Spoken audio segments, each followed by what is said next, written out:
सगळ्या माझ्या गोड ताईंना, भाऊंना, दादांना सगळ्यांना आजचा दिवस शुभ जाऊ हीच बाप्पाच्या चरणी प्रार्थना. तर सकाळचं थंडीचं वातावरण इतकं थंडी वाजते पण असं खूप छान असं वातावरण वाटतंय. तर मी शेतामध्ये इकडं आलेले आहे आणि मला एक सीताफळ इकडं भेटलेलं आहे. तर आज लाईट होती ना त्याच्यामुळं मी इकडे शेतामध्ये आले. तर पाहते तर 1-2 सीताफळ भेटले. इकडं गायांचं पण सगळं चारा पाणी झालेला होता. जवळजवळ आता 9 वाजत आलेले होते.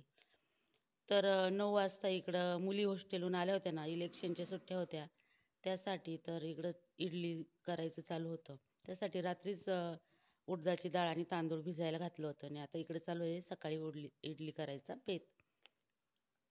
तर मुली आल्या ना घरी हॉस्टेलवरून तर मग असं काहीतरी पदार्थ करावा लागतात. तर रात्री 3 वाट्या तांदूळ आणि जवळजवळ 1.5 वाटी उडदाची डाळ भिजत घातली होती. त्यात थोडेसे पोहे पण टाकले होते. रात्री म्हणजे सकाळीच भिजत घातली होती, रात्री ते दळून ठेवलं.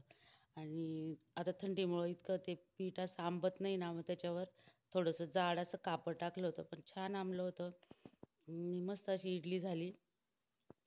तर इकडे इडलीच्या भांड्यामध्ये इडली लावली आहे. तर असा झटपट झटपट असा व्हिडिओ बनवते कारण की खूप काम पण असतं आणि वेळ पण इतका मिळत नाही. त्याच्यामुळं बघू शकता इडली सगळ्यांनी खाल्ली आणि त्याच्यासाठी दह्याची आणि खोबरं टाकून मस्त अशी चटणी बनवलेली होती. तर सगळेजण इडली बरेच जण बनवतच असेल, पण ज्याची त्याची बनवण्याची पद्धत वेगवेगळी असते. पण अशा पद्धतीने पण खूप छान अशी इडली झाली. तर इकडे गायांचं शेणपाणी आवरून झालंय, आता निघालोय घास कापायला. चला तर आज तुम्हाला घासाचा व्हिडिओ दाखवते.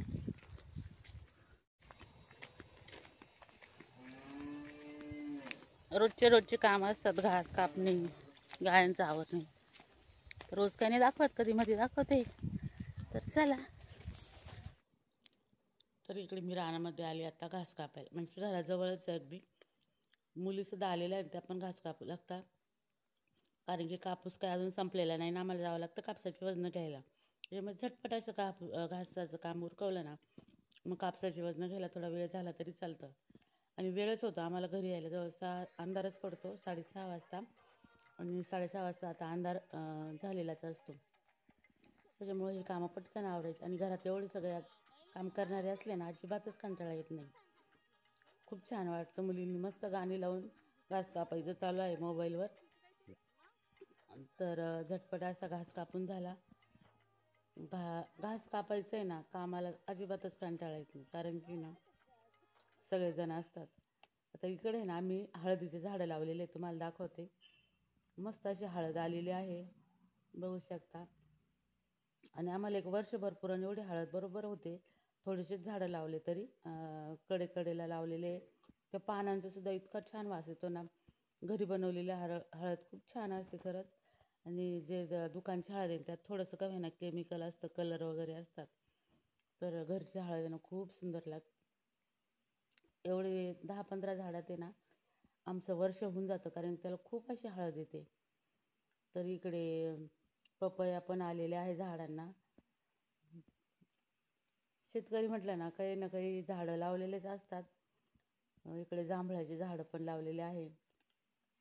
तर आता इकडे संध्याकाळ झाली, दिवाबत्तीची वेळ झाली. तुळशी मातेला दिवाबत्ती गेली, घरात पण देव्हाऱ्यामध्ये दिवा लावला. तर चला आजचा व्हिडिओ नक्की तुम्हाला कसा वाटला सांगा. इकडे शेकोटी गेली जेवण वगैरे झाल्यावर. फक्त कमेंटमध्ये नक्की सांगा. व्हिडिओ आवडला तर व्हिडिओ लाईक करा.